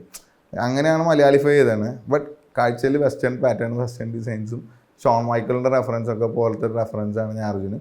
ബാക്കിത്തെല്ലാം പുറത്ത് വരാത്തതുകൊണ്ട് ഞാൻ ടീച്ചറിലൊക്കെ വന്നു പോയാണ്. പക്ഷേ അത് ഭയങ്കര എവിഡൻ്റ് ഉള്ള അർജുൻ പിന്നെ കോസ്റ്റ്യൂം ഇങ്ങനെ കാണിച്ചിട്ടുണ്ട്. പക്ഷേ ഇതല്ല കോസ്റ്റ്യൂം ചൂടി വൈഡായിട്ട് കാണുമ്പോൾ നല്ല ഭംഗിയുണ്ടാവും. ഇനി അറിയേണ്ടത് ലോക സെക്കൻഡ് പാർട്ടിനെ കുറിച്ചാണ്. ലോക സെക്കൻഡ് പാർട്ടിന്റെ അപ്ഡേഷൻസ് ഇതുവരെ ഞങ്ങൾക്ക് കിട്ടിയിട്ടില്ല. ഉടനെ ഇത് 5 പാർട്ടിനെ കുറിച്ച് നമുക്കൊരു ധാരണയുണ്ട്. 5 പാർട്ടിന്റെ ഒരു വിഷൻ ഞങ്ങളുടെ അടുത്ത് ഷെയർ ചെയ്തിട്ടുണ്ട്. അതിനകത്ത് ഫസ്റ്റ് പാർട്ട് കല്യാണിയുടെ പോർഷനാണ്, ചന്ദ്ര എന്ന് പറയുന്ന കല്യാണാട്ട് നീലി. സെക്കൻഡ് പാർട്ട് നമ്മൾ ഓൾറെഡി അനൗൺസ് ചെയ്ത് ടോവിയുടെ പോർഷനാണ്. അതിനകത്ത് ഇനി എങ്ങനെയായിരിക്കും എന്നൊന്നും നമുക്ക് സ്ക്രിപ്റ്റ് കിട്ടാണ്ട് നമുക്കൊന്നും പ്രെഡിക്റ്റ് ചെയ്യാൻ പറ്റില്ല. കാരണം ഫൈനൽ സ്ക്രിപ്റ്റിലാണെങ്കിൽ ഞങ്ങൾ എത്ര പണിയെടുക്കണം, എന്തോരം പോകണം എന്നൊക്കെ നമ്മുടെ മീറ്റർ മനസ്സിലാവുള്ളൂ. നമ്മുടെ നിലനിൽക്കുന്ന സങ്കല്പങ്ങളെ ഒക്കെ പൊളിച്ചെഴുതിക്കൊണ്ട് നമുക്കറിയാം ലോകയൊക്കെ വന്ന സമയത്ത് തന്നെ ഒരുപാട് ചർച്ച ചെയ്താണ് മെൽവിയുടെ ഈ ഒരു എന്താ യക്ഷി കോൺസെപ്റ്റുകളൊക്കെ ഹൊറർ കോൺസെപ്റ്റുകളൊക്കെ ഭയങ്കരമായിട്ട് പൊളിച്ചെഴുതുന്ന രീതിക്ക് വേണ്ടിയിട്ടുള്ള കോസ്റ്റ്യൂംസും മറ്റു കാര്യങ്ങളുമാണ് കൊണ്ടുവന്നിട്ടുള്ളത്. അപ്പൊ അതിന് അത് ഭയങ്കര ഈ പറയുന്ന പണ്ട് കേട്ട് നമ്മൾ കണ്ടിട്ടില്ലല്ലോ ഈ പ്രേതങ്ങളെ കാര്യം. പിന്നെ കണ്ടെന്താണ് നമ്മൾക്ക് ആദ്യം ഫോട്ടോറേറ്റ് ചെയ്ത ഡിസൈനേഴ്സ് നല്ലതായിരുന്നു. കുറേ നാൾ ഒരു എക്സിസ്റ്റഡ് ആയിരുന്നു. സാരിയിലായിരുന്നു വെള്ള യക്ഷി വര എന്നൊക്കെ പറയുന്ന ഒരു ബേസിക് ഐഡിയ ഉണ്ടാക്കിയതൊക്കെ പണ്ടത്തെ ഡിസൈനേഴ്സൊക്കെയാണ്. അപ്പോൾ അതിനകത്ത് നമ്മളെയും പേടിപ്പിക്കുന്ന കുറേ കഥാപാത്രങ്ങളെ കുറിച്ച് ഇപ്പോൾ കസിൻസൊക്കെ പറഞ്ഞ് പേടിപ്പിച്ചിട്ടുണ്ട്. അപ്പം നമ്മുടെ ലൈഫിലേക്ക് വരുന്ന സമയത്ത് ഓക്കെ ഇതൊരു ഐക്കോണിക് ആവട്ടെ, ഇനി കുറേ കാലം നമ്മുടെ യക്ഷിനെ കണ്ട് പേടിക്കട്ടെ എന്നുള്ള തോട്ടിൽ തന്നെ ഫസ്റ്റ് ബ്രഹ്മയുഗം യക്ഷി അത് രാഹുലാണ്ട് കുറേ ഞാൻ പറഞ്ഞില്ലേ CBSE സ്കൂൾ ഭയങ്കര രസമുള്ള സ്കൂളാണ്. അപ്പോൾ ആ അക്കാദമിയിൽ പഠിക്കുന്ന സമയത്ത് വർക്ക് ചെയ്യുന്ന സമയത്തായാലും ഭയങ്കരമായിട്ട് അത് ട്യൂൺ ചെയ്തെടുക്കാൻ 7 പ്രാവശ്യം ട്രയൽ ചെയ്യേണ്ടതെന്നു. അപ്പോൾ 7ാമത്തെ ലുക്കിലാണ് നമുക്ക് ആ മാൽഡേനെ ഒരു പ്രോപ്പർ സുന്ദരിയായിട്ടുള്ളൊരു യക്ഷിയിലേക്ക് കൺവേർട്ട് ചെയ്യാൻ പറ്റും. അപ്പോൾ 7 പ്രാവശ്യം ഞങ്ങൾ പല ഡയമെൻഷനിലും ഐഡിയ തോട്ട് ചെയ്തു. അങ്ങനെ ഫൈനലി നമ്മളൊക്കെ അപ്പർ ബോഡി ക്ലോത്ത് വേണ്ട, ലോവർ ബോഡിയിൽ മാത്രം ചെറിയ ക്ലോത്ത് ചെയ്ത് കഴിഞ്ഞിട്ട് തീർച്ചയായിട്ടും നിരവധി പ്രശംസകൾ കിട്ടിയിട്ടുണ്ട്, ക്രിറ്റിസിസംസ് ഉണ്ടായിട്ടുണ്ടാവും അല്ലേ?